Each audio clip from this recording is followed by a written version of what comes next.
আমার ছেলে আমাকে বলতো, তাহলে তো আমি একই রকম করতাম, তাই না? তোমরা এসেছো, আমার সাথে সময় কাটাচ্ছ, আমার সময় দিচ্ছ, আমার যে কত ভালো লাগতেছে সেটা আমি তোমাকে বলে বোঝাতে পারবো না। তুমি একটা আবদার করেছো, আমি সেটা রাখবো না, এটা কি করে হয় বলো? আচ্ছা, তাহলে এখন আমি সব কিছু আমার প্ল্যান মতো করি, কারণ ঈশানকে আমি জানতে দেব না বিষয়টা। তাকে আমি একটা সারপ্রাইজ দিব। তাকে না বলেই আমি আপনার সাথে এই কথাগুলো বললাম। আপনি তাকে বলবেন না, আপনি আপনার মতো কাজ চালিয়ে যান, আমি আমার মতো কাজ চালিয়ে যাব।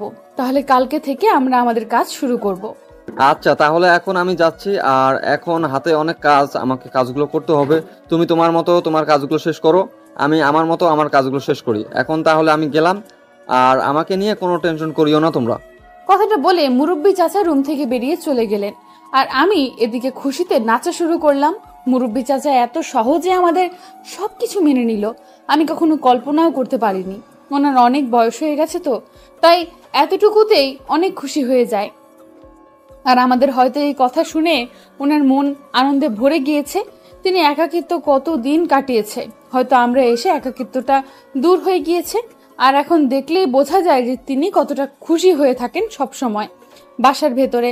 আর এত দিন হয়তো তিনি সব সময় মনমরা হয়ে থাকতেন, কেউ ওনার সাথে গল্প করার জন্য হয়তো আসতো না। কারণ আজকে আসার 2-3 দিন হয়ে গেল, কিন্তু একটা মানুষও মুরব্বি চাচাকে দেখার জন্য আসলো না। লক্ষ্য করে দেখলাম যে ঈশান বাহিরে বসে আছে, ফোনে কারোর সাথে কথা বলতেছে।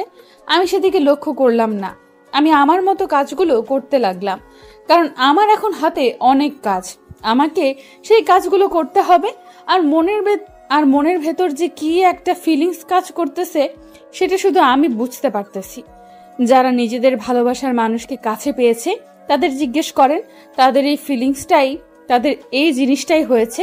সবার মতো আমার আজকে ফিলিংস হচ্ছে, ভালোবাসার মানুষটাকে সারা জীবনের জন্য কাছে পেয়ে যাব।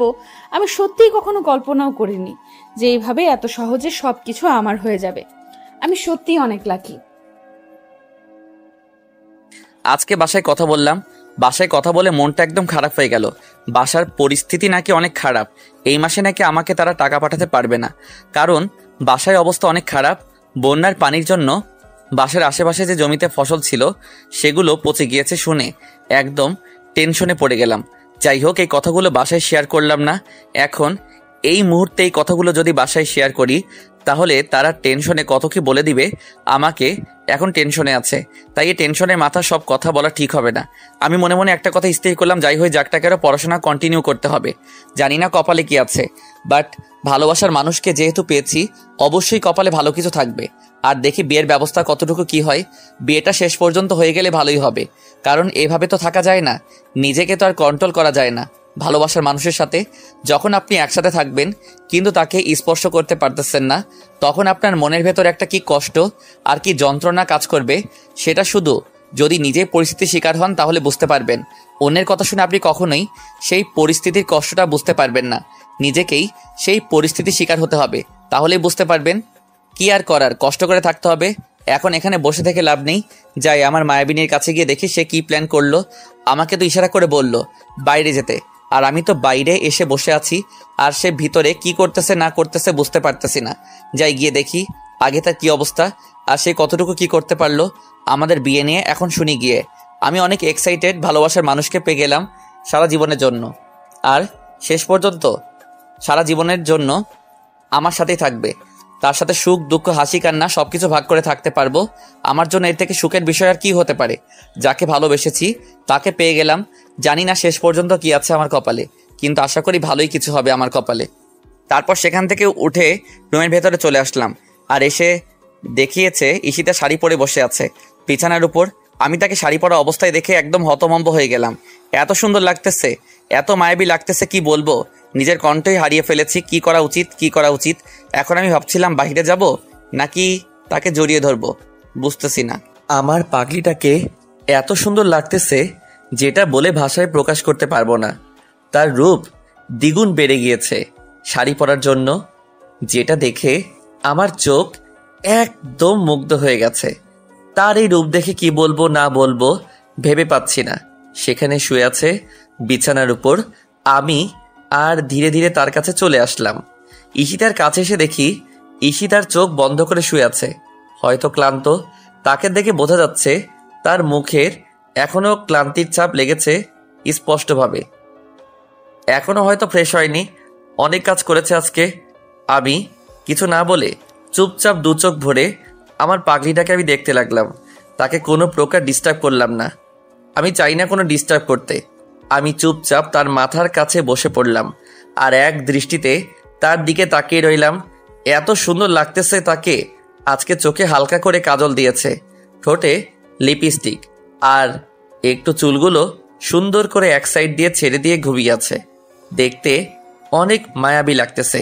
যে কেউ এরকম একটা মায়াবী মেয়ে দেখলে তাকে দেখে সারা রাত সারাদিন পার করে দিতে পারবে। প্রতিটা ভালোবাসার মানুষের কাছে অনেক সুন্দর হয়। পৃথিবীর শ্রেষ্ঠতম সুন্দর তার ভালোবাসার মানুষটাই হয়, আর অন্য কেউ হয় না। তার চোখে আমিও তার ব্যতিক্রম না। আমার ভালোবাসার মানুষটাই আমার কাছে সর্বশ্রেষ্ঠ। পৃথিবীতে যত নারী আছে তার মধ্যে আমার ভালোবাসার মানুষটাই আমার কাছে শ্রেষ্ঠ। আমি আমার মায়াবতীকে যত দেখতেছি ততই তার প্রেমে পড়ে যাচ্ছি দিন দিন। আমার প্রাণটা যেন উতলে পড়ে যাচ্ছে, কিন্তু আফসোস তাকে কাছে টেনে নিয়ে আদর করে দিতে পারি না। অবৈধ সম্পর্ক হওয়ার কারণে আমি বলতেছি এটা অবৈধ, কিন্তু যতটা সম্ভব সেটাকে পবিত্র রাখার চেষ্টা করতেছি। একজন আরেকজনের থেকে দূরে থাকার চেষ্টা করতেছি। জানি না কতক্ষণ আর এইভাবে আমি নিজেকে কন্ট্রোল করতে পারবো, কিন্তু যা করতে হবে তাড়াতাড়ি। কিন্তু পাগলিটা মুরব্বি চাচার সাথে কি কথা বলল, আর এখন এভাবে ঘুমিয়ে আছে কিসের জন্য? তার কি বেশি ক্লান্ত লাগতেছে? আর সন্ধ্যার সময় তো হয়ে গেল, এখন তো তাকে এভাবে ঘুমিয়ে থাকতে দেওয়া যাবে না, তাহলে তার শরীরে ক্লান্ত লাগবে, রাতে তার ঘুম হবে না ঠিক মতো। কি হলো, তুমি এভাবে এই অবেলায় শুয়ে আছো কেন? তোমার কি ক্লান্ত লাগতেছে, নাকি একটু আদর করে দেব তোমাকে? আমি ঘুমিয়ে যাইনি, আমি তো চোখ বন্ধ করে আছি। ভালো লাগতেছে না তার জন্য। তোমার উল্টাপাল্টা মতলব মাথা থেকে ছেড়ে ফেলে দাও। সবসময় উল্টাপাল্টা মতলব সারাদিন মাথায় ঘুরঘুর করে কিসের জন্য শুনি? কই আমি কি করলাম? আমি তো একটু তোমাকে দেখেছিলাম, তার থেকে তো কিছু করিনি। তোমাকে তো স্পর্শ পর্যন্ত আমি করিনি, তাহলে তুমি এটা কিভাবে বলতে পারো সব সময় আমার মাথায় উল্টাপাল্টা মতলব ঘুরঘুর করে? অনেক হয়েছে ঝগড়া করা, আর আমি ঝগড়া করতে চাই না তোমার সাথে কোনো প্রকার। এখন তুমি চুপচাপ পাশে শুয়ে থাকো, না হলে আমাকে এখন ডিস্টার্ব করবে না। আমার একটু ক্লান্ত লাগতেছে, এখন আমি শুয়ে থাকতে চাই। তুমি যদি এখন শুয়ে থাকো রাত্রে ঘুমাতে পারবে না, অনেক খারাপ লাগবে, আর মাইন্ড অনেক চাপে থাকবে। তাই বলতেছি এখন শুয়ে না থেকে এখন উঠে চলো, একটু বাইরে হাঁটাহাঁটি করো। দেখবে যে তোমার মন মানসিকতা একদম ঠিক হয়ে যাবে। আর মুরব্বি চাচার সাথে কি কথা বললে সেটা তো এখনো আমাকে বললে না। মুরব্বী চাচার সাথে আমার কোনো কথা হয়নি, কারণ ওনার কাজ আছে নাকি, তাই বললো পরে আমার কাছ থেকে শুনে নেবে।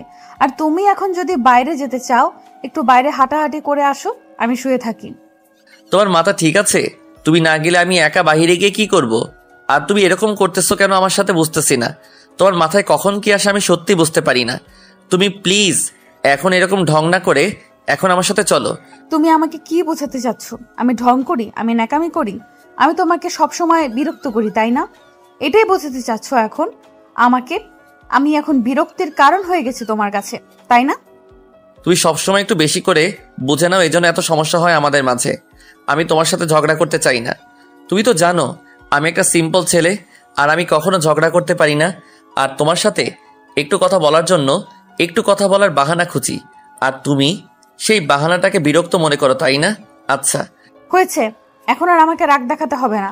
এই দেখো আমি উঠে পড়েছি, আর চলো এখন বাইরে গিয়ে একটু হাঁটাহাঁটি করি। আমারও ভালো লাগবে, অনেকক্ষণ থেকে কাজ করলাম তো, তার জন্য মাথাটা ব্যথা করতেছিল, তাই শুয়ে পড়ছিলাম। আর তুমি কি বলতেছো? তারপর ঈশানকে কোনো কথা বলতে দিলাম না।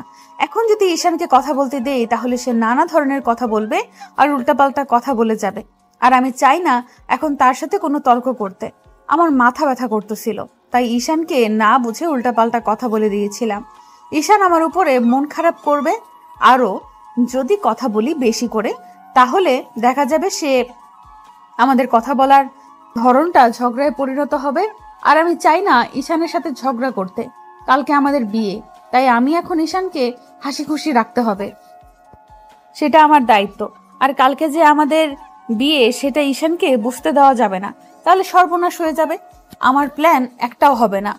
তারপর ঈশানের হাত ধরে দৌড়াতে দৌড়াতে আমি বাইরে চলে আসলাম।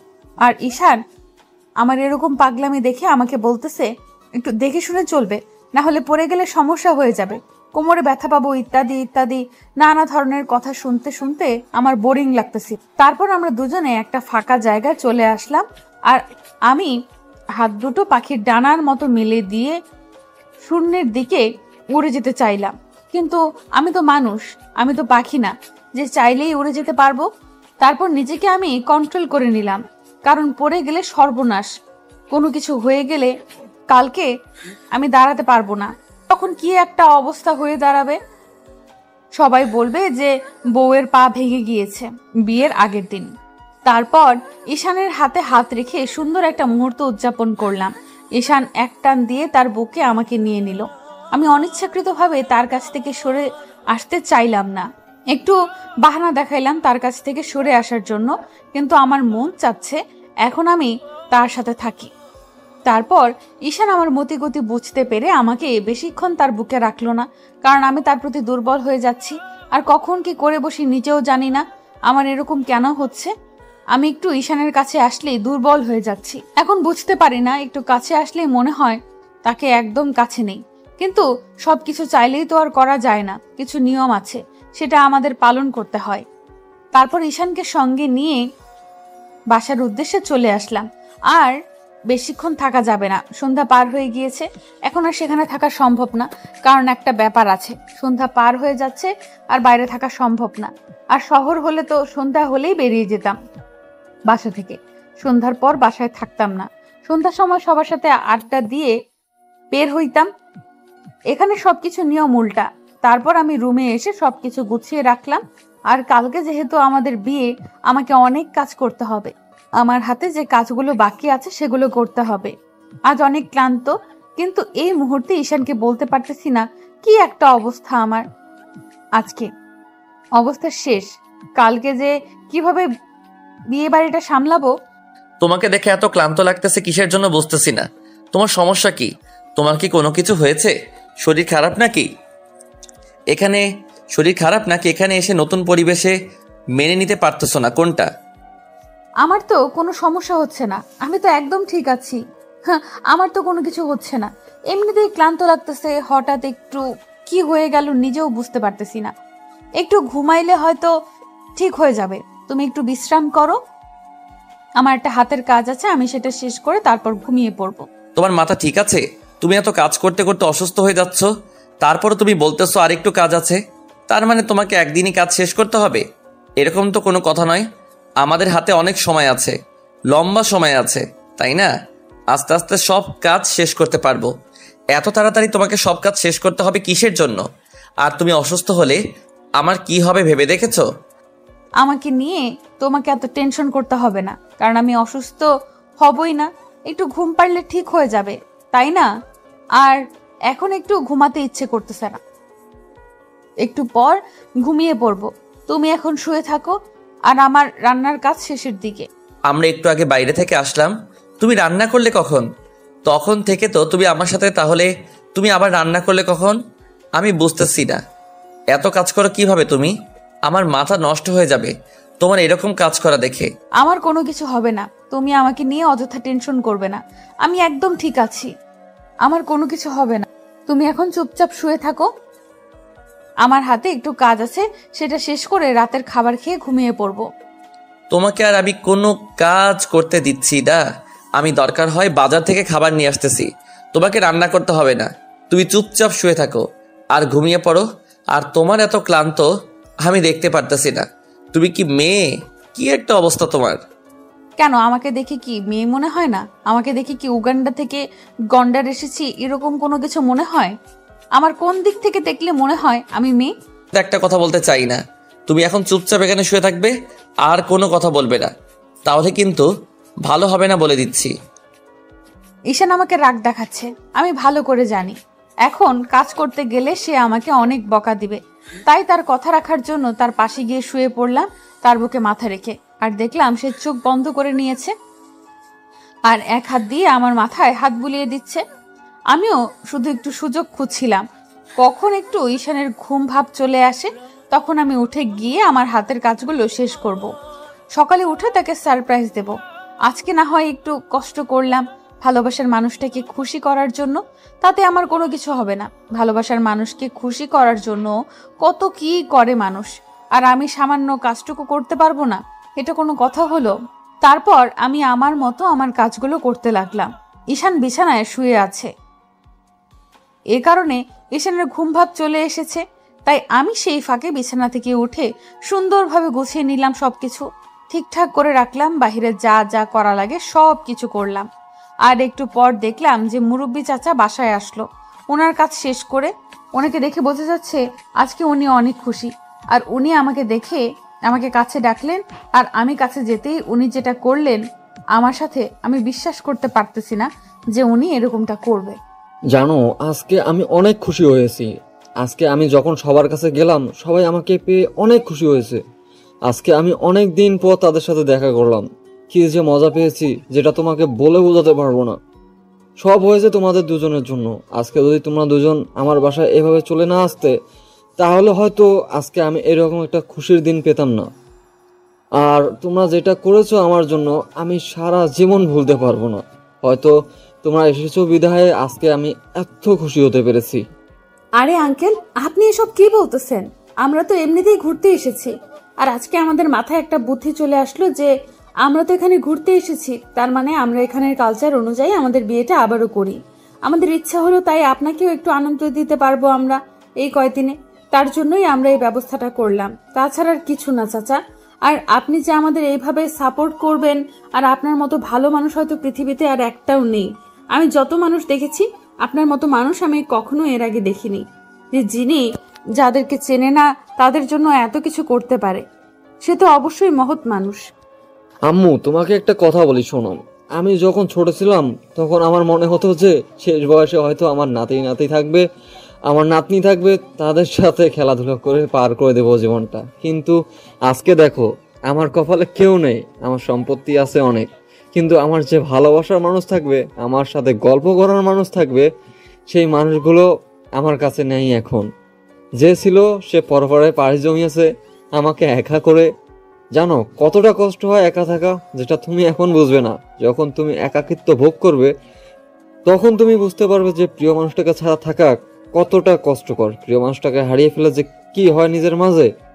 আজকে নাতি আছে, কিন্তু দেশের বাইরে, আমার সাথে থাকতে পারে না। 3-4 বছর পর একবার আসে, কত কষ্ট হয় আমার মনের ভিতর, কিন্তু আমি কাউকে বলতে পারি না এই কষ্টের কথাগুলো। কথাগুলো বলতে বলতে উনি এমন ভাবে ভেঙে পড়লেন যে শেষ পর্যন্ত ওনার চোখ দিয়ে পানি গড়িয়ে পড়ল। আর আমি উপলব্ধি করতে পারলাম একটা মানুষ কতটা অসহায় আর কতটা একাকিত্ব বোধ করলে এরকম ভাবে ভেঙে পড়তে পারে, আর এভাবে কান্না করতে পারে, তাও শেষ বয়সে এসে শুধু একটু ভালোবাসার জন্য আর একটু মনের মানুষের সঙ্গ পাওয়ার জন্য। কি একটা আকুলতা সৃষ্টি হয় তার ভেতরে। আমরা যদি এখানে না আসতাম, তাহলে উনি একাকিত্বে ভুগতে ভুগতে হয়তো নিজের জীবনটা একদিন নিজেই দিয়ে দিতেন। কারণ এখন মানুষ একাকিত্ব সহ্য করতে পারে না, তাও আবার এরকম একটা বয়সে মোটেও সম্ভব না একাকিত্ব বসবাস করা। আসলে আমরা এমন একটা বয়সে আছি যে বয়সে আমার কোনো কিছু বুঝি না। আমাদের যখন বয়স হয়ে যাবে আর শেষ বয়সে যখন আমাদের পাশে কাউকে পাবো না, তখন আমাদের যে কিরকম একাকিত্ব লাগবে আর কিরকম একটা খারাপ লাগবে, সেটা কাউকে বলে বোঝানো সম্ভব না, সেটা প্রকাশ করার মতো না। একটা বিষয় আছে, এমন একটা বয়সে কাউকে কোনো কিছু বলা যায় না, নিজের ভেতরে চেপে রাখা যায় না, সহ্য হয় না। আমি এখন মুরব্বী চাচাকে কি বলে সান্ত্বনা দেব ভেবে পাচ্ছি না। আমি কি করব না করব বুঝতে পারছি না। আমার মাথায় কিচ্ছু যাচ্ছে না। আমি পাগল হওয়ার মতো নিস্তব্ধ হয়ে দাঁড়িয়ে রইলাম। আমি শেষ পর্যন্ত কোনো উপায় না পেয়ে চাচাকে জড়িয়ে ধরলাম। নিজেকে আর কন্ট্রোল করতে পারলাম না, কারণ এরকম একটা ইমোশনাল দৃশ্য আমার চোখের সামনে হবে আমি কখনো কল্পনাও করতে পারিনি। আমি লাইফটাকে অন্যভাবে দেখতাম। আমি ভাবতাম যে লাইফে ভালোবাসা পেলেই মনে হয় সব কিছু পাওয়া যায়, হয়ে যায়। কিন্তু ভালোবাসা পাওয়ার পর যদি ভালোবাসাটা হারিয়ে যায়, তখন যে কি কষ্ট, কি যন্ত্রণা হয়, সেটা হয়তো আমি এখন উপলব্ধি করতে পারিনি। তাই আমি সব ভালোবাসা পেয়েছি, কারণ আমি সব ভালোবাসা পেয়েছি। বাবা মার ভালোবাসা পেয়েছি এবং যার সাথে সারা জীবন কাটিয়ে দেব তার ভালোবাসা পেয়েছি। কিন্তু এখন আমি উপলব্ধি করতে পারতেছি যে আমার বাবা মা আমাকে কতটা ভালোবাসে, আর শেষ বয়সে তারা চাইবে আমি তাদের কাছে থাকি। কিন্তু আমি মেয়ে মানুষ, আমাকে তো পরের ঘরে থাকতেই হবে, কিন্তু আমার নিজের একটা দায়িত্ববোধ আছে তাদের দেখাশোনা করা। মুরব্বী চাচা আমাকে জড়িয়ে ধরে অনেক কান্না করলেন। আমি মোটেও প্রস্তুত ছিলাম না। আমি কোনোভাবে ওনার সাথে কিছুক্ষণ গল্প করে তারপরে ঘুম পাড়তে বলে আমি ওনার মাথায় হাত বুলিয়ে দিলাম। ওনাকে ঘুম পাড়িয়ে দিয়ে আমি আমার রুমে আসলাম। এসে ঈশানের দিকে কিছুক্ষণ তাকিয়ে রইলাম। এই মানুষটা যদি আমাকে ছেড়ে চলে যায় তাহলে আমি কি করে বাঁচবো? আমি একটু উপলব্ধি করতে পারতেছি আমার মনের ভেতরে কি শুরু হয়ে যাবে। আমি এই পৃথিবীতে বেঁচে থাকতে পারবো না। তাই ভালোবাসা যতদিন বেঁচে আছে তাকে আগলে ধরে রাখতে শিখতে হবে, তার মর্মটা বুঝতে হবে। তাকে আঘাত দিয়ে কথা বলা যাবে না। সে যদিও বলে তাকে বোঝাতে হবে, কিন্তু আমার একটা ভুল, আমরা বয়সে ছোট, আমি যেহেতু তার বয়সে বড়, তার মানে তার থেকে আমার বোঝার ক্ষমতা একটু বেশি আছে। তাহলে আমি তাকে বোঝাতে পারবো সে আমাকে ভয় করে। আর কোনো কথা বললাম না, কারণ কালকে সকালে অনেক তাড়াতাড়ি উঠতে হবে আর সবার সাথে কথা বলতে হবে এবং সুন্দরভাবে বাড়িটা সাজাতে হবে। সকালে উঠে তো আবার ঈশানকে সারপ্রাইজ দিতে হবে। তাই এখন আর বেশি কাহিনী না করে শুয়ে পড়লাম। ঈশানের বুকের উপর ঘুমটা খুব তাড়াতাড়ি চলে আসলো আমার চোখে। গতকাল খুব তাড়াতাড়ি ঘুমিয়ে পড়েছিলাম মাথা ব্যথার জন্য। ফজরের আজান দিতে আজকে কেমন জানি ঘুমটা ভেঙে গেল। আর ঘুম ভেঙে যাওয়াতেই আমি চোখ খুলে তাকিয়ে দেখি পাগলিটা আমার বুকের উপর মাথা দিয়ে নিশ্চিন্তে ঘুমিয়ে আছে। কি নিষ্পাপ দেখাচ্ছে আর কি মায়াবী দেখাচ্ছে তাকে ঘুমন্ত অবস্থায়। তার রূপ যেন আরো দ্বিগুণ হয়ে গিয়েছে। ঘুমন্ত অবস্থায় তাকে এরকম বাচ্চাদের মতো দেখা যায়, সেটা আগে জানতাম না। যদি আজকে তাকে এই ঘুমন্ত অবস্থায় না দেখতাম, আমি নিজেকে সামনে রাখতে পারতেছি না। কেন জানি ইচ্ছে করতেছে তাকে খুব করে আদর করে দিতে, কিন্তু নিজেকে সংযত রাখতে হবে। এইসব কিছু করা যাবে না। যেহেতু কয়েকদিনের ভিতরে আমি বিয়ে করতেছি, তার মানে নিজেকে আর কয়েকটা দিন আমি ঠিকই কন্ট্রোল করতে পারবো। সে এখন ঘুমাচ্ছে, তাকে ডিস্টার্ব করা ঠিক হবে না, কারণ তাকে দেখেই মনে হচ্ছে সে এখন গভীর ঘুমে আছে। কারণ সারাদিন এত কাজ করলে তো একটু ক্লান্ত থাকবে। যেই মেয়ে কখনো কোনো কাজ করেনি, রান্নাঘরে পর্যন্ত যায় না, সেই মেয়ে এখন রান্না করে, খাওয়ায়, সব কিছু দেখাশোনা করে। কতটা দায়িত্বশীল হয়ে গিয়েছে ভাবা যায়। এটা আমার জন্য একটা বড় প্রাপ্তি। তারপর আমি এক দৃষ্টিতে তার দিকে তাকিয়ে রইলাম। তার দিকে তাকিয়ে থাকতে থাকতে কখন যে ভোরের আলোটা উকি দিয়েছে আর সূর্য মামা সুন্দরভাবে উদয় হয়েছে সেটা বুঝতেই পারিনি, কারণ আমি আমার পাগলিকে দেখতে ব্যস্ত ছিলাম। আর হঠাৎ করে দেখলাম যে আমার পাগলিটার মুখের উপর সূর্যের আলো উকি দিয়ে পড়তেছে। আর আমি সূর্যের আলোকে মানা করে দিলাম যে না, তার ঘুমে ডিস্টার্ব করা যাবে না। তাই আমি সূর্যের আলোটাকে একটু আড়াল করে রাখার জন্য আমি পাগলিটাকে আমার বুকে এভাবে আগলে রাখলাম, যাতে করে সূর্যের আলোয় তার ঘুমে ডিস্টার্ব না হয়। হঠাৎ করে লক্ষ্য করলাম যে পাগলিটা তার ছোট্ট ছোট্ট চোখ দুটো খুলে আমার দিকে টিপ টিপ করে তাকাচ্ছে। বুঝলাম না তার কি ঘুম ভেঙে গিয়েছে, নাকি ঘুমের ঘরে এরকম করতেছে, নাকি কি করতেছে বুঝতেছি না।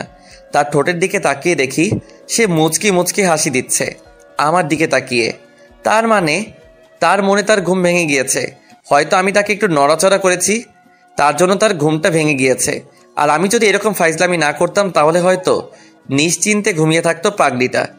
কি হলো, কখন তোমার ঘুম ভেঙে গিয়েছে? কই, আমাকে তো ডাকলে না তুমি? একা একা চোরের মতো এভাবে আমার দিকে তাকিয়ে আছো কিসের জন্য বুঝতেছি না তো। সমস্যা কি তোমার? আমার আবার কি সমস্যা থাকবে? আর আমার চোখের সামনে যদি এরকম একটা পরী থাকে তাহলে কি আমার চোখে ঘুম থাকে? তোমাকে দেখেই তো আমার মনে শান্তি চলে আসে। ঘুমের প্রয়োজন হয় না পাগলি। আচ্ছা, অনেক হয়েছে চাপাবাজি করা, এখন আমাকে ছাড়ো, উঠতে হবে। আর আমাকে কিছু কাজ করতে হবে। সকালের কাজ কিছু বাকি আছে, তো রাত্রে করতে পারিনি, এখন করতে হবে। আর তুমি শুয়ে থাকো। তোমাকে এত কাজ কে করতে বলে শুনি? তোমাকে আমি কাজ করতে বলেছি, তুমি কিসের জন্য কাজ করবে শুনি? তোমাকে একটা কাজ করতে হবে না, তুমি এখানে শুয়ে আছো, শুয়ে থাকবে। আর আমার বুকে মাথা রেখে শুয়ে থাকো। আমি তোমাকে মন ভরে দেখি, দু চোখ খুলে। অনেক দেখেছো, আর দেখতে হবে না। এখন আমাকে যেতে হবে, আমার কাজ আছে। আর তোমার এত দেখে কাজ নেই। অনেক দেখেছো, আমি লক্ষ্য করেছি। আমার ঘুম অনেক আগেই ভেঙে গিয়েছে। তুমি চোরের মতো লুকিয়ে লুকিয়ে আমাকে দেখেছো, আমি ভালো করে জানি। তখন আমি কিছু বলিনি, কিন্তু আর বিছানায় থাকা যাবে না। তার মানে তুমিও চুরি করে আমাকে দেখেছো, লুকিয়ে লুকিয়ে। আমাকে বুঝতে দাওনি তুমি মোটেও ভালো না, দিন দিন খারাপ হয়ে যাচ্ছ। তখন যদি চোখটা একটু খুলে আমার দিকে তাকিয়ে থাকতে, তাহলে কি একটা রোমান্টিক দৃশ্য হয়ে যেত আজকের জীবনে আমার। অনেক রোমান্টিক দৃশ্য উদযাপন করতে পারবো বেঁচে থাকলে তোমার সাথে। আর এখন আমাকে উঠতে হবে, আমার কাজগুলো শেষ করতে হবে। প্লিজ আমাকে বাধা দিও না, আমাকে ছেড়ে দাও। আর কোনো দিন সকালে তোমাকে বলবো না আমাকে ছেড়ে দেওয়ার জন্য। আমি তোমাকে ছেড়ে যেতে পারবো না। তোমার যা করার ইচ্ছা তাই করতে পারো, কিন্তু আমি তোমাকে এখন ছেড়ে দিচ্ছি না। তুমি আমার বুকে শুয়ে আছো, বুকেই থাকবে। কি সুন্দর লাগতেছে। আর আজকে শান্তি মতো নিঃশ্বাস নিতে পারতেছি তোমাকে কাছে পেয়ে। প্লিজ এরকম করো না, প্লিজ। আমার সুরসুরি লাগতেছে, আমাকে ছেড়ে দাও। আমার কেমন জানি লাগতেছে, আমি কিন্তু কি করব নিজেও বুঝতেছি না। প্লিজ আমাকে ছেড়ে দাও না। এরকম কিছু করবে না তুমি। আমার পেট থেকে তোমার হাত সরাও, না হলে কিন্তু ভালো হবে না। প্লিজ প্লিজ এরকম করবে না। আমার পেট থেকে তোমার হাত সরাও এখন, প্লিজ। আমার সুরসুরি লাগতেছে। ঈশান তার হাত দিয়ে আমার পেটে সুরসুরি দিচ্ছে। আমার কেমন জানি অস্থির লাগতেছে। আমি নিজেকে কন্ট্রোল করতে পারতেছি না। আমার নিঃশ্বাস অনেক ভারী হয়ে আসতেছে। আমি নিঃশ্বাস নিতে পারতেছি না। আমার বুকের ধুকধুকানিটা বেড়ে যাচ্ছে। আমার নাড়িতে ঈশান বারবার আঙুল দিয়ে একটু করে আলতো ছোঁয়া দিচ্ছে। আর আমার নিঃশ্বাসটা মনে হচ্ছে এখনই বন্ধ হয়ে যাবে। আমার নিঃশ্বাস নিতে ইচ্ছে করতেছে না। আমি কি করব না করব ভেবে পাচ্ছি না। আমি নিজেকে কন্ট্রোল করতেছি, কিন্তু নিজের ভেতরে যে কি তোলপাড় শুরু হয়ে গেছে সেটা আমি বুঝতেছি না। আমি কিছু করতে পারতেছি না। আমি কি করব বুঝতে পারতেছি না। এখন আমার কি করা উচিত আমি সত্যিই বুঝতে পারতেছি না। আমার পুরো শরীর নিস্তেজ হয়ে যাচ্ছে। আমার শরীরে কোনো শক্তি পাচ্ছি না। আমি ঈশানকে আমার থেকে দূরে সরিয়ে দিতে পারতেছি না। আমি পারতেছি না তাকে কাছে টেনে নিতে। আমার ইচ্ছে করতেছে ঈশানের মাঝে নিজেকে বিলিয়ে দিতে, কিন্তু পারতেছি না। আমি অসহায়। আমি কি করব এখন? আমি এখন উঠে যেতে পারতেছি না। এবার আমার সাথে কি হচ্ছে? আমি কেন এখান থেকে উঠে যেতে পারতেছি না? আমি কেন ঈশানের সমস্যাগুলোকে মেনে নিতে পারতেছি না? আমি কেন তার কাছে যেতে পারতেছি না? আমার মাঝে এসব কি হচ্ছে? আমি কিছুই করতে পারতেছি না। আমি মাঝখানে পড়ে গিয়েছি। আমার এখন কি করা উচিত আমি বুঝতেছি না। আমার অবস্থা খুবই খারাপ। ঈশান তো তার মতো কাজ চালিয়ে যাচ্ছে, সে তার মতো দুষ্টুমি করে যাচ্ছে, কিন্তু আমার ভেতরে যে কি তোলপাড় শুরু হয়েছে সেটা আমি জানি। আমি কোনো মতে বিছানা ছেড়ে উঠে দাঁড়িয়ে পড়লাম, কিন্তু ঈশানের কি হয়ে গেল আজকে? ঈশান তাড়াতাড়ি উঠে এসে আমার পেছন থেকে জড়িয়ে ধরলো, আর তার দুই হাত দিয়ে আমার পেটে এমনভাবে জড়িয়ে ধরে রেখেছে। আমি কি করব? আমার ভেতর কি চলতেছে আমি ভাষায় প্রকাশ করতে পারতেছি না। আমি কিচ্ছু করতে পারতেছি না। আমি পুরো অসহায়। আমি কি করব? আমি পুরো অসহায়। আমার মাথা কাজ করতেছে না। আমার কোনো সেন্স নেই আমার মনের ভেতরে। আমার এখন একটাই কল্পনা যে আমাকে নিজেকে ঠিক রাখতে হবে। আমি কি করতেছি? ঈশান তার হাত কোথায় থেকে কোথায় নিয়ে যাচ্ছে। ঈশান হাত দিয়ে আমার পেটের উপরে স্লাইড করতেছে। আমি একদম মাতাল হয়ে গিয়েছি। ঈশানকে দমিয়ে রাখতে পারতেছি না। এসব কি ফাজলামি শুরু করে দিয়েছে? প্লিজ ঈশান, তুমি এরকম করো না। প্লিজ আমাকে ছেড়ে দাও। আমি আর পারতেছি না সহ্য করতে। প্লিজ ঈশান, আজকের দিনটা অন্তত তুমি আমাকে সময় দাও প্লিজ। আর এরকম কিছু করিও না। আমি নিজেকে কন্ট্রোল করতে পারবো না। তুমি আমাকে এখন ছেড়ে দাও প্লিজ। নিজেকে কন্ট্রোল করাতে খুব কষ্ট হচ্ছে আমার জন্য। অন্তত আজকের দিনটা বাদ দাও। আমি তোমাকে হাত জোর করে বলতেছি, আমাকে একটু কন্ট্রোল করতে দাও। আমি নিজেই জানি না কেন এরকম করতেছি। আমি নিজেকে সত্যি কন্ট্রোল করতে পারতেছি না। তুমি প্লিজ নিজেকে কন্ট্রোল করো। আমি নিজেকে কন্ট্রোল করতে পারতেছি না। প্লিজ তুমি আমাকে দূরে সরিয়ে দিয়ে এখান থেকে চলে যাও। পারতেছি না নিজেকে কন্ট্রোল করতে। আমি কি করব ভেবে পাচ্ছি না। তুমি প্লিজ আমাকে ছেড়ে দিয়ে তাড়াতাড়ি চলে যাও এখান থেকে। আমি তোমাকে জড়িয়ে ধরে রেখেছি নাকি তুমি আমাকে জড়িয়ে ধরে রেখেছো? তুমি ছেড়ে না দিলে আমি যাব কিভাবে? আর আমার যেতে ইচ্ছে করতেছে না। কেমন মায়ায় পড়েছি। এই মায়া কেন আমি কাটিয়ে উঠতে পারতেছি না? আমি কেন পারতেছি না তোমাকে ভুলে যেতে? মন চাইতেছে না তোমার থেকে দূরে যেতে, মন চাইতেছে তোমাকে গভীর তরে ভালোবাসতে। তুমি প্লিজ কিছু একটা করো, তুমি আমার সর্বনাশ করিও না প্লিজ। আমি বুঝতেছি না আমার কেন এরকম হচ্ছে। তুমি চলে যাও আমাকে ধাক্কা দিয়ে। আমি নিজেকে ঠিক করতে পারতেছি না, আমার ভেতরে তোলপাড় শুরু হয়ে গেছে। প্লিজ তুমি কিছু একটা করো, না হলে আমি কি করব নিজেও জানি না। পরে আবার যা খুশি তাই করব, কিন্তু এখন আমি নিজেকে কন্ট্রোল করতে পারতেছি না। এসব ভুলার চেষ্টা করো আমার জন্য। তুমি একটু আমাকে ছেড়ে দাও, আমাকে এখান থেকে যেতে দাও প্লিজ। যেতে মন চাচ্ছে না, কিন্তু আমাকে যেতে হবে সোনা, প্লিজ আমাকে ছেড়ে দাও না। এরকম করবে না তুমি, আমি পারতেছি না সহ্য করতে। আমি কি করব? আমি তো তোমাকে একটু আদর করতে চাই, কিন্তু তোমার কি হয়ে গেল? তুমি সরে যাচ্ছ না কেন? তুমি সরে গেলেই তো আমি তোমাকে ছেড়ে দিচ্ছি। আমি পারতেছি না নিজেকে কন্ট্রোল করতে। প্লিজ তাড়াতাড়ি বিয়েটা করে নাও না, আমার সহ্য হয় না। আজকের দিনটা অপেক্ষা করো, কালকে রাতের মধ্যেই আমি সব কিছু করে রাখবো। প্লিজ তুমি আমাকে আজকের দিনটা নিজেকে কন্ট্রোলে রাখো, আমাকে কন্ট্রোল করতে সাহায্য করো। তুমি আমাকে ছেড়ে দাও, দেখা যাবে আমি তোমাকে ছেড়ে দিতে পারবো না। প্লিজ তুমি আমাকে ছেড়ে দাও, আমার পেটের উপর থেকে হাত সরাও, আমি সহ্য করতে পারতেছি না। তারপর আমি ঈশিতাকে ছেড়ে দিলাম, আর আমি নিজেকে কন্ট্রোল করে রাখলাম। এটা কি হচ্ছে আমার সাথে? সকালবেলা রোমান্টিক একটা মুড চলে আসে। এটা আমার ক্ষেত্রে না, সবার ক্ষেত্রেই, প্রতিটা মানুষের ক্ষেত্রেই। কারণ সকালে ভালোবাসার প্রতি একটু আগ্রহ বেশি সৃষ্টি হয় সারা রাত ঘুমানোর ফলে। সকালবেলা সবার ভালোবাসার মহিমাটা একটু বেশি জাগ্রত হয়, যার জন্য আমার এরকম অবস্থা। আর সকালে উঠে তার মায়াবী চাহনিতে আমি পাগল হয়ে গেছি, নিজেকে কন্ট্রোল করতে পারলাম না। আমি ঈশিতাকে ছেড়ে দিয়ে দাঁড়িয়ে রয়েছি, কিন্তু ঈশিতা সেখানে রোবটের মতো দাঁড়িয়ে আছে, সেখান থেকে কোথাও যাচ্ছে না। সেটা দেখে তো আমি পাগল হয়ে যাচ্ছি। তারপর কোনোভাবে নিজেকে কন্ট্রোল করে নিয়ে দৌড়ে বাথরুমে চলে আসলাম, আর এসে গোসল দেওয়ার জন্য গায়ে পানি দিতে লাগলাম। কারণ গোসল দিলে নিজের মাইন্ড ফ্রেশ হয়ে যাবে আর ওসব চিন্তা ভাবনা চলে যাবে।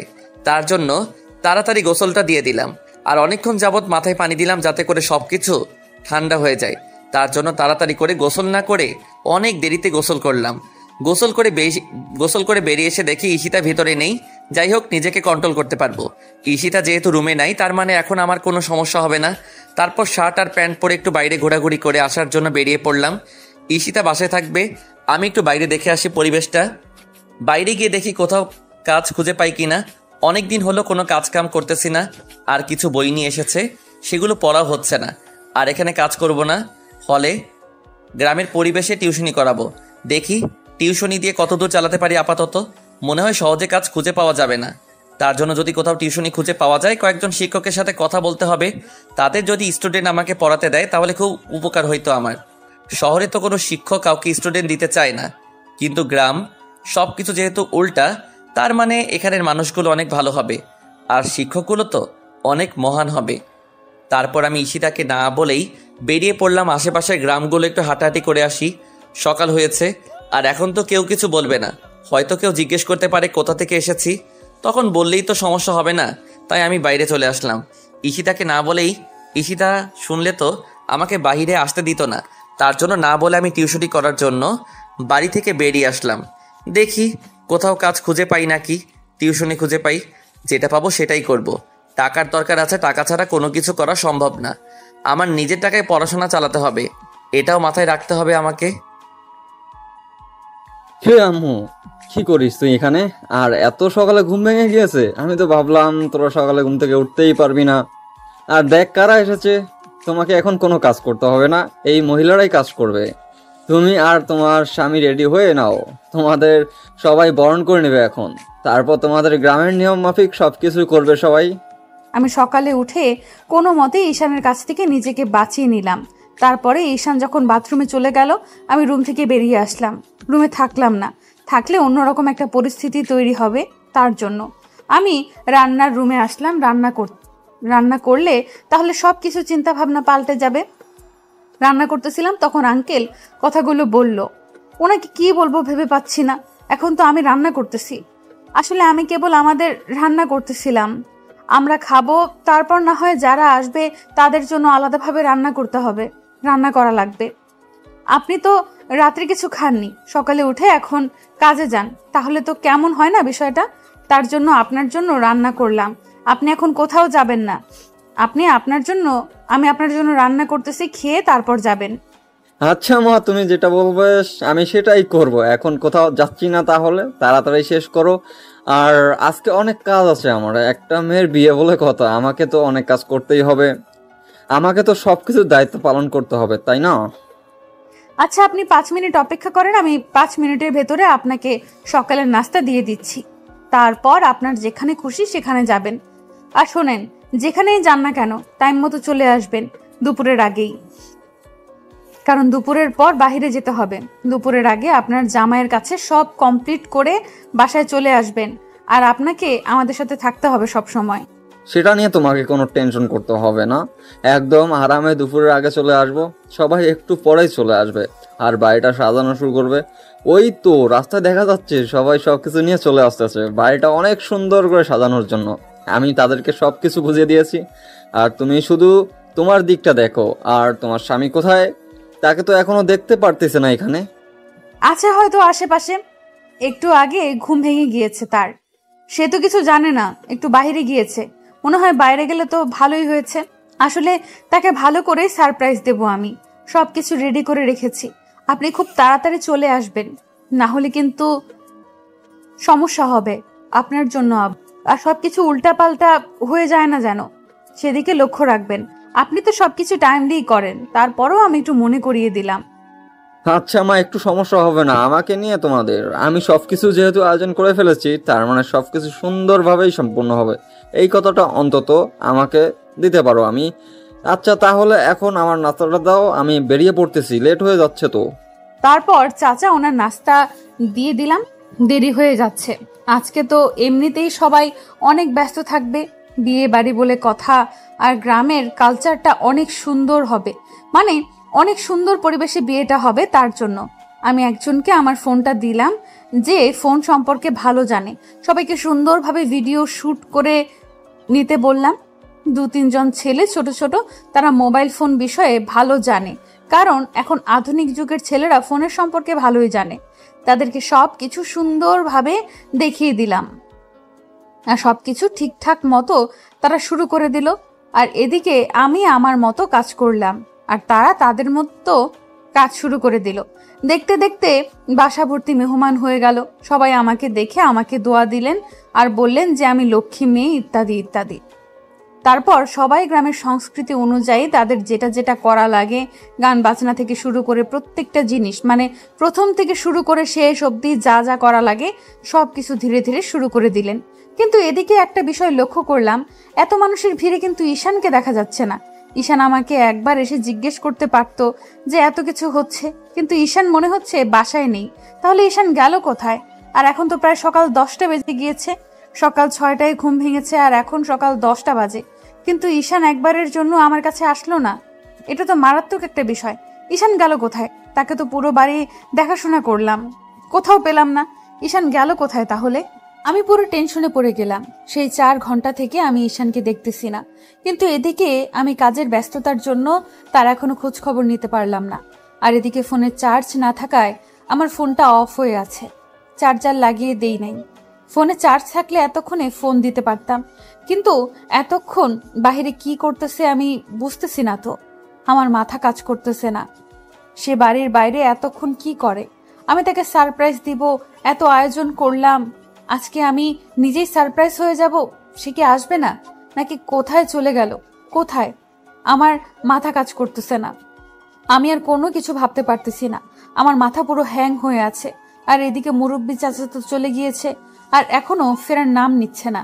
তার কাজ হয়তো অনেক আছে, তাকে আবার কি বলি?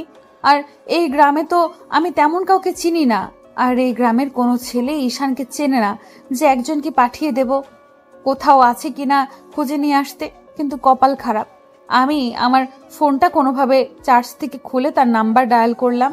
ডায়াল করতেই দেখি ঈশান ফোনটা রিসিভ করে নিল। যাই হোক, নিজের দেহে যেন প্রাণ ফিরে আসলো। কি হলো? কোথায় তুমি? তোমাকে আমি সেই সকাল থেকে দেখতে পারতেছি না, আর তুমি কোথায় চলে গিয়েছো? তোমার খোঁজ করতে করতে তো আমার জীবন বেরিয়ে গেল। তুমি আসবে কিনা এখন বাসায় সেটা বলো।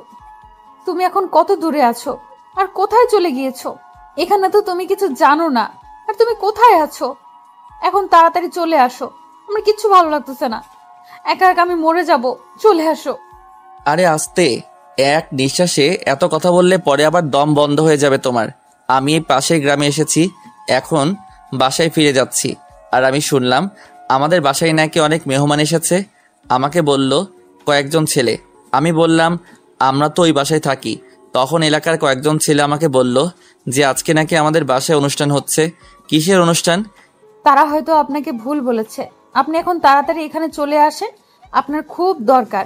আর আমি আর কোনো কিচ্ছু শুনতে চাই না, আপনাকে অনেকক্ষণ ধরে দেখতেছি না, আমার মাথা কাজ করতেছে না, আমি কি করব না করব বুঝতে পারতেছি না। আমি 5 মিনিটের ভেতরে আপনাকে বাসায় দেখতে চাই। এখন তুমি আমাকে আপনি বলে সম্বোধন করতেছো? আচ্ছা, আমার ভুল হয়ে গেছে, তোমাকে না বলে বেরিয়ে এসেছি। আমি 5 মিনিটের ভিতর বাসায় যাচ্ছি। আমি দরকার হলে দৌড়াতে দৌড়াতে যাব, কোনো সমস্যা নাই। যদি অ্যাক্সিডেন্ট হয় সেটা তোমার দোষ। আচ্ছা, বুঝতে পেরেছি, তোমাকে দৌড়ে আসতে হবে না। তোমাকে 10 মিনিট সময় দিলাম, তুমি হেঁটে হেঁটে সুন্দরভাবে চলে আসো। 10 মিনিটের ভেতরে যদি না পাই তাহলে কিন্তু তোমার খবর খারাপ আছে। তোমাকে আজকে আমি আমার বিছানায় শুতে দেব না, তুমি একা আজকে বাইরে থাকবে। আজকে তোমার জন্য একটা শাস্তি। আচ্ছা, আমি 10 মিনিটের মধ্যে পৌঁছে যাব, আমাকে নিয়ে টেনশন করিও না। আর তুমি নিশ্চিন্তে থাকতে পারো। আর আমি একটু কাজের জন্য এখানে এসেছিলাম, এখন বাসায় ফিরে যাচ্ছি অলরেডি আমি। আর তুমি এর মধ্যে ফোন দিয়ে দিলে। আচ্ছা, আমি যাচ্ছি, একদম টেনশন করবে না। আমি এখন কথা বলতে পারবো না, আমার মাথা ব্যথা করতেছে টেনশনে। আর তুমি আমাকে না বলে গিয়েছো কেন? তার তো শাস্তি তোমার আজকে হবেই। আর আমি কোনো কিছু শুনতে চাই না, তুমি এখন তাড়াতাড়ি চলে আসো। তারপর আমি ফোনটা রেখে দিয়ে চলে আসলাম বাসার উদ্দেশ্যে, কারণ এখন আর বাইরে থাকা যাবে না। 10টা পার হয়ে গিয়েছে অলরেডি, আর আমি ঈশিতাকে না বলে এসেছি। আমি তো ভেবেছিলাম কি না কি ঘুরতে যাই, আজকে বাসায় যাই হোক, তেমন কোনো কিছু হয়নি। ঠান্ডা মেজাজে কথা বলছে আমার সাথে, একটু রাগ উঠেছে। তাকে না বলে এসেছি, তার রাগ করাটাই স্বাভাবিক, কিন্তু আমাকে রাগ ভাঙাতে হবে, এটাই আমার কর্তব্য। এখন তাড়াতাড়ি বাসায় ফিরতে হবে, না হলে আবার কখন কি করে বলা যায় না। 10 মিনিটে আমাকে এখন বাসায় যেতে হবে, এখানে বকবক না করে। তারপর আমি বাসার কাছাকাছি চলে আসলাম। আরে, এটা আমি কোথায় চলে আসলাম? আমি আমার বাড়িটা চিনতে পারতেছি না। এটা কেমন সাজে সাজিয়েছে আমাদের বাসাটা, বুঝতেছি না তো। এরকমভাবে সাজিয়েছে কেন বাড়িটা, আমি কিছু বুঝতেছি না। মনে হচ্ছে এখানে আজকে কারো বিয়ে। তার মানে ছেলেগুলো যেটা বলেছে সেটা সত্যি। আঙ্কেলের কি কেউ চলে এসেছে আজকে, নাকি আমাদের বুঝতে পারতেছি না। আমাকে না জানিয়ে আমাদের বিয়ের ব্যবস্থা করা হয়েছে, নাকি আমাকে সারপ্রাইজ দিবে। দেখি কোনটা হয়। এত আশা করা ভালো না, পরে আবার বাসায় গিয়ে দেখবো অন্যজনের বিয়ে। আগে বাসায় তো যাই, তারপরে দেখা যাবে যে আমাদের বিয়ে না অন্য কারো বিয়ে, তখন আবার আমার মুখে ছাই পড়ে যাবে। তার জন্য নিজেকে কন্ট্রোল করলাম যে যদি আমাদের বিয়ে হয় তাহলে তো আজকে রাতে খেলা হবে, আর যদি আমাদের বিয়ে না হয় তাহলে তো মুখে চুনকালি পড়ে যাবে।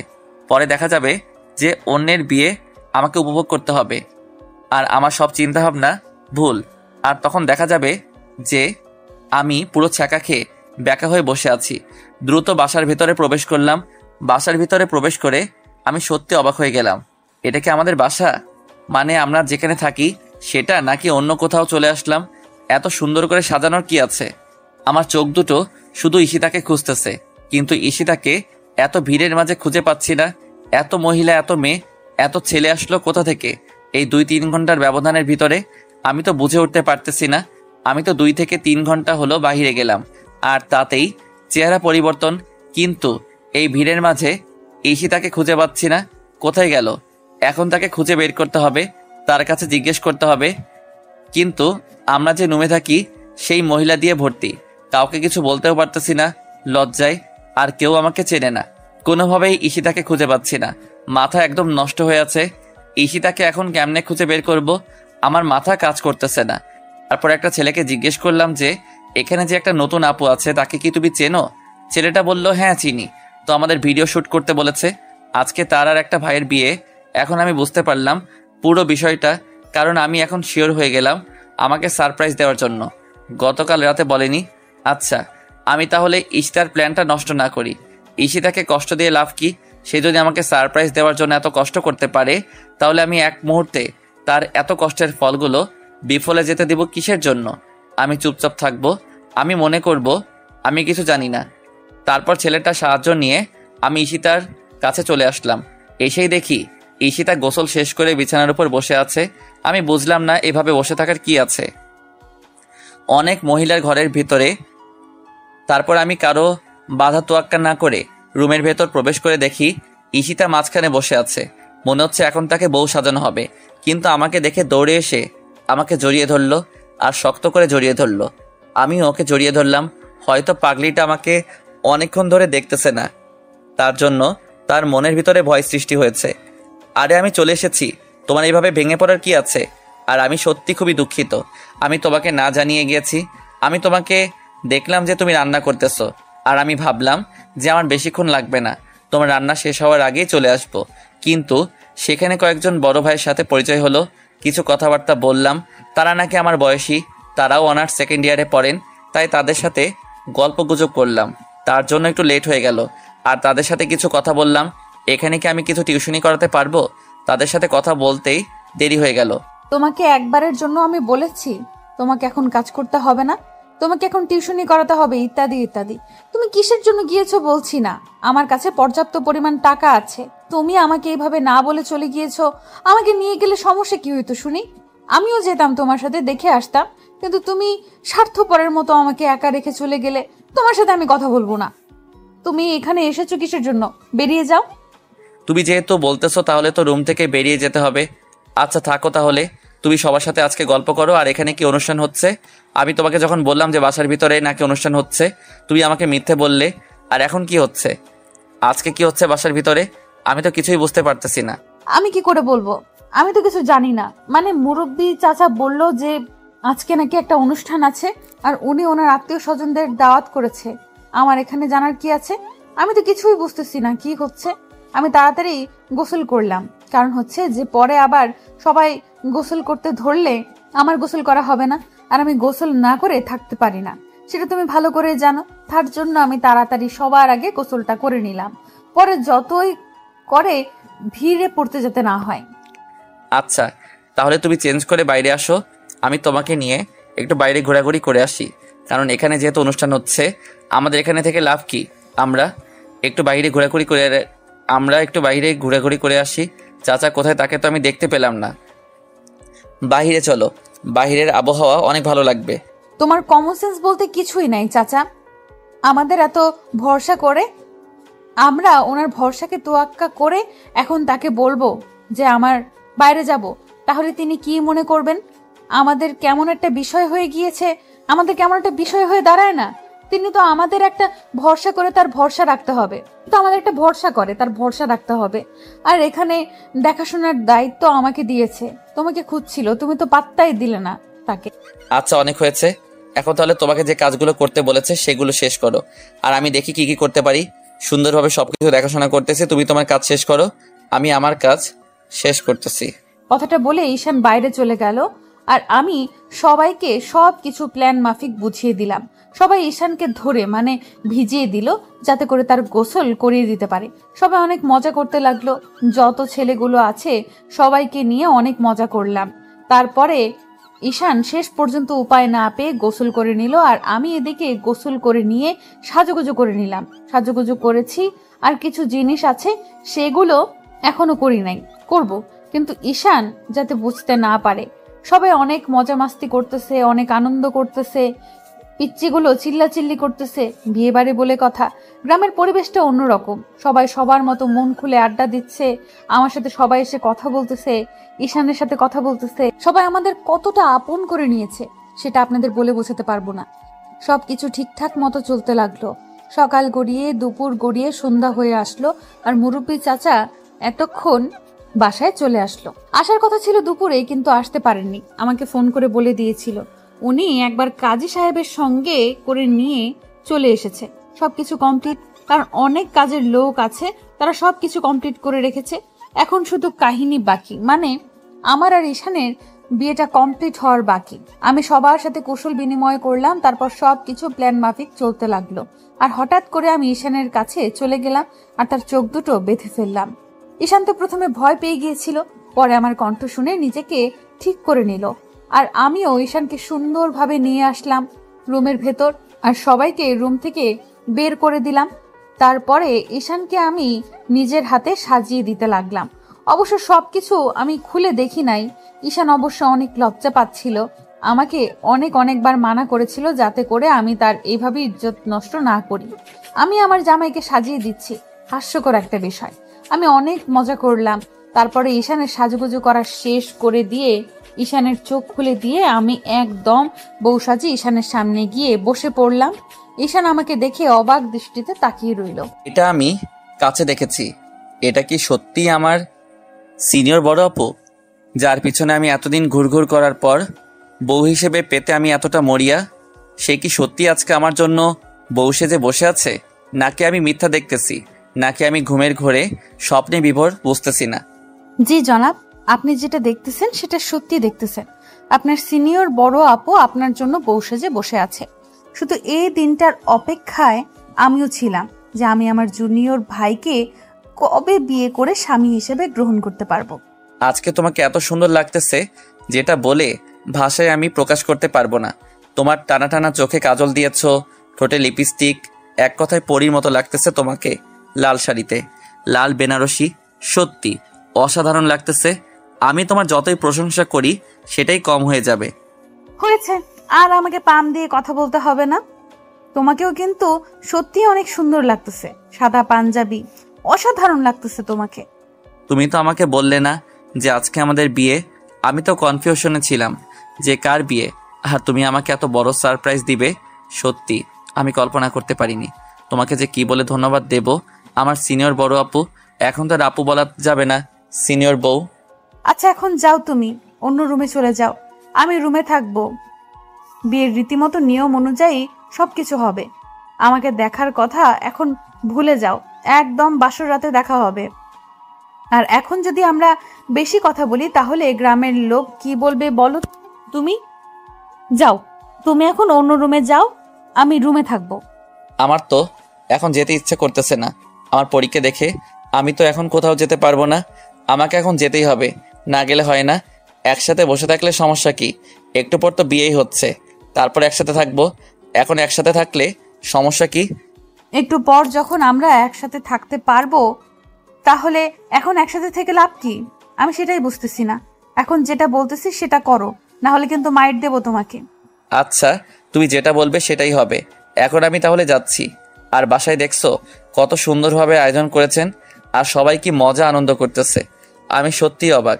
শহরে এরকম বিয়ের অনুষ্ঠান হয় না। সবাই রিসেপশনে যায়, সবার মতো সেলফি তোলে, ভিডিও করে, এইটা করবে ওইটা করে। কিন্তু এখানে দেখতেছো একদম ভিন্ন একটা বিচিত্র। কতই না আনন্দদায়ক বিয়ে হচ্ছে আমাদের। আচ্ছা এখন যাও তুমি তোমার রুমে, আর আমি এদিকে আমার সবকিছু ঠিক করে নেই। আর এখন তো আমার কিছু কাজ বাকি আছে, তুমি বেরিয়ে গেলে আমি কাজ শেষ করব। প্লিজ তুমি এখন তোমার রুমে যাও, গিয়ে সবার সাথে গল্প করো। অনেক ছেলে আছে, তাদের সাথে আজকে তুমি জমিয়ে আড্ডা দিতে পারো। তারপর আমি চলে আসলাম, কারণ এখন যত অজুহাত দেখিয়ে সেখানে থাকবো, পরে আমাদের বিয়ের জন্য লেট হয়ে যাবে। তার জন্য আমি আর অজুহাত দেখালাম না, বেরিয়ে আসলাম।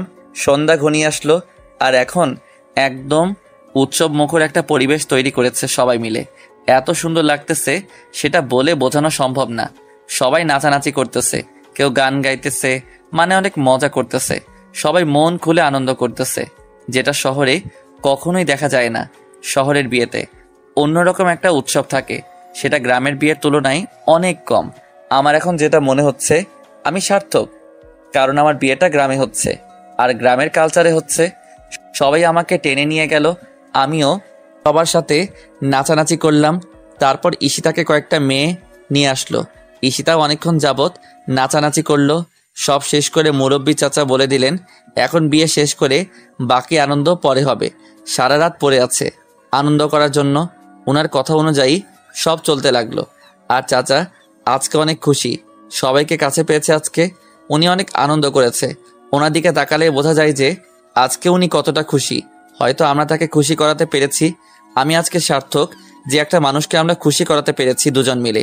আর উনি যে এত মহৎ মানুষ সেটা ওনাকে না দেখলে আমি কখনোই বুঝতে পারতাম না যে এত মহৎ মানুষ গ্রামে থাকে।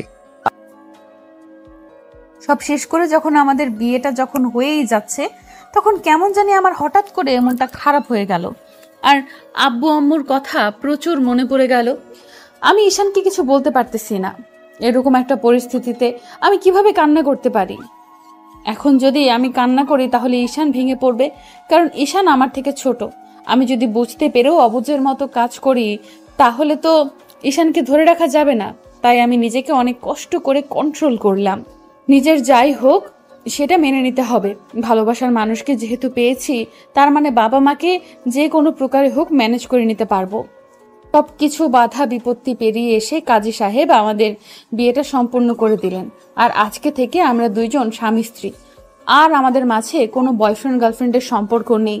আজকে থেকে আমরা স্বামী স্ত্রীরা সারা জীবন দুজনে যেন একে অন্যের সাথে থাকতে পারি, সেই ওয়াদাবদ্ধ করিয়ে দিলেন তিনি। তারপর ঈশান আমার হাতটা নিজের হাতে নিয়ে নিল আর সবাইকে সাক্ষী রেখে ওয়াদা করলো যে মৃত্যুর আগ পর্যন্ত ঈশান আমার হাত কখনো ছেড়ে দিবে না। সবাই আমাদেরকে দোয়া দিয়ে চলে গেলেন। খাওয়া দাওয়া করে সবাই যার যার মতো বাসায় চলে গেলেন, কারণ রাত অনেক গভীর হয়েছে। রাত 12টা পার হয়েছে, 1টা বাজতে চলেছে। আর গ্রামের রাত 12টা মানে গভীর রাত। তারপর সবাই আমাকে রুমের ভেতরে নিয়ে আসলেন। আমি তো পুরাই টাসকে খেয়ে গেছি। এটি কি আমাদের রুম? এত সুন্দর করে সাজিয়েছে, আমি তো কল্পনাও করতে পারতেছি না। এদিকে বিয়ের ঝামেলার জন্য আমি অনেকক্ষণ থেকে রুমে আসি না। প্রায় 3 থেকে 4 ঘন্টা হইল যে বাইরে আছি। আর এই সময়ের মধ্যে এত সুন্দর করে সাজিয়ে দিয়েছে আমাদের দুজনের জন্য। আমি কখনো বলতে পারতেছি না যে এত সুন্দর করে তারা রুমটা আমাদের জন্য সাজিয়ে রাখবে। কিন্তু একটা বিষয় খুব ভালো লাগতেছে। আজকে কেন জানি লজ্জা লাগতেছে আমার। আমি বুঝতেছি না এত লজ্জা কিসের জন্য হচ্ছে আমার। আগে তো আমার এরকম লজ্জা লাগেনি, তাহলে আজকে কেন এত লজ্জা লাগতেছে আমি নিজেই বুঝতেছি না। ঈশানের জন্য আমি অপেক্ষা করতেছি। সবাই আমাকে বিছানার উপর সুন্দরভাবে বসিয়ে রেখে চলে গিয়েছে। আমার বিছানাটা সুন্দরভাবে ফুল দিয়ে সাজিয়ে রাখা হয়েছে, অনেক সুন্দরভাবে। তারপর সব প্রকার প্রহর শেষ করে ঈশান ভেতরে আসলো আর ভেতর থেকে রুমের দরজাটা দিয়ে দিল। আর আমার বুকের ভেতর তোলপাড় শুরু হয়ে গেল। আমি বুঝতেছি না, আগে তো আমার সাথে এরকম হয়নি, আজকে কেন এরকম হচ্ছে আমার মাথায় ঢুকতেছে না। তারপর ঈশান ধীরে ধীরে আমার কাছে চলে আসলো আর আমি ঘোমটা দিয়েছিলাম। ঈশান সামনে এসে আমার ঘোমটাটা তুলে আমার দিকে অপলক দৃষ্টিতে তাকিয়ে রইল। আমি চোখ বন্ধ করে নিয়েছি লজ্জায়। আমি কেন জানি আজকে ঈশানের দিকে তাকিয়ে থাকতে পারতেছি না। আপনা আপনি চোখটা বন্ধ হয়ে যাচ্ছে আমার। আমি ইচ্ছা করলেও চোখ খুলে ঈশানের দিকে তাকিয়ে থাকতে পারতেছি না। ঈশানের চোখে চোখ রাখবো এই সাহস হচ্ছে না আজকে। আমি জানি না আজকে আমার এমন হচ্ছে কেন। এটাই মনে হয় স্বামী স্ত্রীর একটা সম্পর্কের নমুনা, যে স্বামীর চোখে চোখ রেখে স্ত্রীরা কথা বলতে পারে না। আজকে সত্যি তোমাকে অসাধারণ লাগতেছে। আর কি বলবো, তোমার যতই প্রশংসা করি না কেন আজকে সব কম হয়ে যাবে। তোমাকে অনেক অনেক সুন্দর লাগতেছে। আমি চুপ করে আছি, কোনো কথা বলতে পারতেছি না, লজ্জা লাগতেছে আমার। আমি এখন কি বলবো না বলবো ভেবে পাচ্ছি না। ঈশান আমাকে লজ্জায় ফেলে দিচ্ছে আর আমি এত লজ্জা পাচ্ছি কিসের জন্য? আর আমি তো তার সাথে কয়েকদিন ছিলাম রাত্রে, দুজনে একে অন্যের সাথে কথা বলেছিলাম, গল্প করেছিলাম, কিন্তু আজকে লজ্জা পাচ্ছি কেন? কেন এরকম হচ্ছে কেন? কি হলো, কথা বলবে না আমার সাথে? এইভাবে চুপ করে থাকো তুমি? তুমি যদি চুপ করে থাকো তাহলে আমি কার সাথে কথা বলবো শুনি? তুমি যদি এভাবে নীরব হয়ে শুধু সবকিছু শুনে যাও তাহলে আমি ঘুমিয়ে পড়ি। আজকে কি ঘুমানোর জন্য বিয়ে করলাম? আমি কি তোমাকে ঘুমাতে দেব? সেটা কি তোমার বিশ্বাস হয়? আর তুমি কোন সাহসে বলো যে তুমি ঘুমিয়ে পড়বে? সাহস হয় কি করে তোমার? তুমি যদি আমার সাথে কথা না বলো তাহলে না ঘুমিয়ে আমি কি করব? আমি তো একা একা বকবক করতে পারি না, তুমি তো ভালো করে জানো। এখন যদি তুমি আমার সাথে কথা না বলো তাহলে তো আমাকে এখন ঘুমিয়ে পড়তে হবে। অনেক ক্লান্ত, তাই না? এত তাড়াতাড়ি ক্লান্ত হলে কিভাবে হয় শুনি? আমাদের যে একটা চ্যালেঞ্জ আছে সেটা কি ভুলে গিয়েছো? বিয়ে তো হয়ে গেল, এখন দেখা যাবে তোমার এত রোম্যান্স কোথায় যায়। আর তুমি যদি ক্লান্তির কথা বলে ঘুমিয়ে পড়ো তাহলে কি আমি তোমাকে ঘুমাতে দেব? তোমার এটা বিশ্বাস হয়? আচ্ছা, অনেক হয়েছে, এখন বলো কি বলবে। আমার সত্যি ঘুম পাচ্ছে, এখন আমি ঘুমিয়ে যাব, কারণ আমার এখন ঘুমাতে হবে। আমার প্রচুর ক্লান্ত লাগতেছে, সারাদিন আজকে ক্লান্ত ছিলাম। আর এখন একটু যদি ঘুমাতে না দাও তাহলে তো আমি শেষ। আমি ইচ্ছাকৃতভাবে ঈশিতাকে রাগিয়ে দিতে লাগলাম। আমি তো এখন ঘুমাবো না, আমার মাথায় অন্য কিছু। আমি শুধু ঈশিতাকে রাগানোর জন্য এরকম করতেছি। দেখি ঈশিতা কি করে আমার উপর। তোমার মাথা ফাটিয়ে দেব। আমাকে রাগানো হচ্ছে তাই না? আমি ভালো করে জানি তুমি আমার সাথে ছলনা করতেছো। আর কোনো ন্যাকামি হবে না, যাও ফ্রেশ হয়ে আসো, নফল নামাজ পড়বো, আল্লাহ তাআলার কাছে দোয়া দরুদ পড়বো। তারপর কি সেটা তো আর বললে না। আচ্ছা, যেহেতু নামাজের কথা বলেছো, আর কোনো ফাইজলামি হবে না। এখন চলো দুজন অজু করে আসি, আর তুমি একটা সিম্পল জামা পরে আসো, তারপর নামাজে আসো। তুমি যাও, আমি একটা জামা পরে অজু করে তারপর নামাজ পড়বো, আর কোনো কথা হবে না। তুমি তো এমনিতেই বেশি বকবক করো, আর নিজের মুখটা একদম বন্ধ রাখো। তারপর সে তার কথা মতো সবকিছু করতে লাগলো, কারণ এখন যেহেতু নামাজ পড়তে হবে আর ঈশিতা বলেছে, তাহলে এখানে বেশি কথা বলে লাভ নেই। নামাজ শেষ করে দুজনে বিছানায় গিয়ে আবারও বসে পড়লাম। আমি তো ফিদা হয়ে গিয়েছি তার এরকম রূপ দেখে। মনে হচ্ছে যে সে আরো রূপবতী হয়ে যাচ্ছে দিন দিন। আমি কি করব না করব বুঝতে পারতেছি না। আমার এখন লজ্জা লাগতেছে। ঈশিতা শুধু আমার দিকে এক দৃষ্টিতে তাকিয়ে আছে, পলক পর্যন্ত সে নড়াচ্ছে না। তার হাত দিয়ে আমার হাত দুটো শক্ত করে চেপে ধরলো, আর আমি তো একটু সুযোগ পেয়ে গেলাম। আমি ধীরে ধীরে ঈশিতাকে আমার কাছে নিয়ে আসলাম। ঈশিতার দিকে দেখলাম যে সে লজ্জায় চোখ খুলে আমার দিকে তাকাতেই পারতেছে না। সে লজ্জায় চোখ বন্ধ করে নিচ্ছে। তাতে আমার কি? আজকে আমি আমার ভালোবাসার মানুষটাকে বৈধভাবে কাছে ট্রেনিং দিব, তাতে কার কি আসে যায় সেটা দেখার সময় নেই আমার। বিয়ে করে নিয়েছে আমার বউ, এখন আমাদের ভালোবাসাটা একদম পবিত্র। ঈশিতা কোনো কথা বলার সুযোগ পাচ্ছে না। আমি আমার ঠোঁট দিয়ে ঈশিতার ঠোঁট দুটোকে আবদ্ধ করে নিলাম, যাতে করে ঈশিতা কোনো কথা বলতে না পারে আমার সাথে। আজকে আর কোনো বাধা দিলাম না আমি ঈশানকে, এখন বাধা দিয়ে লাভ নেই। আজকে তো আমরা স্বামী স্ত্রী, আর এতদিন আমরা ছিলাম বয়ফ্রেন্ড আর গার্লফ্রেন্ড। এর মধ্যে একটা সীমাবদ্ধতা ছিল, কিন্তু আজকে তো সব সীমা পার করে চলে এসেছি। আজকে দুজন দুজনকে কথা দিয়েছি সারা জীবন একসাথে থাকার, সুখ দুঃখ হাসি কান্না সব কিছু ভাগাভাগি করে নিয়ে যতদিন এ দেহে প্রাণ আছে ততদিন একসাথে পথ চলার অঙ্গীকার করেছি আমরা দুজন। আমি শুধু ঈশানের হাত দুটো চেপে ধরেছি, আর ঈশান এক টান দিয়ে তার বুকের মাঝে আমাকে নিয়ে নিল, আর তার ঠোঁট দুটো আমার ঠোঁটের মাঝে ডুবিয়ে দিল। আজকে আমার ফিলিংসটা অন্যরকম। আজকে আমি তাকে ছেড়ে দেওয়ার কোনো চিন্তা ভাবনা করতেছি না, আর সে আমাকে ছেড়ে দেওয়ার চিন্তা ভাবনা করতেছে না। আজকে শুধু দুজন দুজনকে ভালোবাসবো। তারপর ঈশান ধীরে ধীরে তার ঠোঁট দুটো আমার গলায় বসিয়ে দিল। আমার এদিকে মনে হচ্ছে যে অন্যরকম একটা অনুভূতি কাজ করতেছে, যেটা বলে ভাষায় প্রকাশ করার মতো না। আমি আপনাদেরকে বলে বোঝাতে পারবো না এই অনুভূতিটা। মুহূর্ত এটা শুধু সম্ভব যখন আপনি আপনার ভালোবাসার মানুষকে ভালোবাসবেন এবং আপনার ভালোবাসার মানুষের ভালোবাসা উপভোগ করবেন। আপনি তখন এটা ফিল করা সম্ভব। তারপর ঈশান আর আমি ভালোবাসার সাগরে তলিয়ে গেলাম, যে সাগরের তলদেশ বলতে কিচ্ছু থাকে না, শুধু ভালোবাসা আর ভালোবাসা থাকে। তারপর দুজনে নতুন একটা ভবিষ্যৎ প্রজন্ম খোঁজার জন্য বেরিয়ে পড়লাম ভালোবাসার সাগরে। আপনাদের লজ্জা করে না? আপনারা এখনো এখানে আছেন? যান, আপনারা ভালোবাসার মানুষকে নিয়ে বিয়ে করে নেন, আর যারা বিবাহিত আছে তারা আপনার ভালোবাসার মানুষকে গিয়ে জড়িয়ে ধরে আপনার যা ইচ্ছা তাই করতে পারেন। এখন আমরা বিদায় নিচ্ছি, আর আপনাদেরকে আমরা এসব বলবো না, কারণ এখন আমাদের লজ্জা করবে এসব বলতে। আর আমি আপনাদের কিছু বলতেছি না।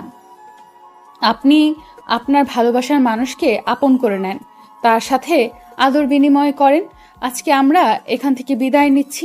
জানি না আপনাদের কাছে গল্পটা কেমন লেগেছে। যদি ভালো লেগে থাকে সবার কাছে শেয়ার করে দিবেন, এটাই আমার একটা অনুরোধ আপনাদের কাছে। সবাই ভালো থাকবেন, সুস্থ থাকবেন, আর আমার আর ঈশানের জন্য দোয়া করবেন। আমরা যাতে সুখে শান্তিতে সংসার করে আমাদের সারা জীবন পার করে দিতে পারি। আজকের মতো এখানেই বিদায় নিচ্ছি। দেখা হচ্ছে পরবর্তী কোনো সুন্দর রোমান্টিক একটা গল্পের মাঝে।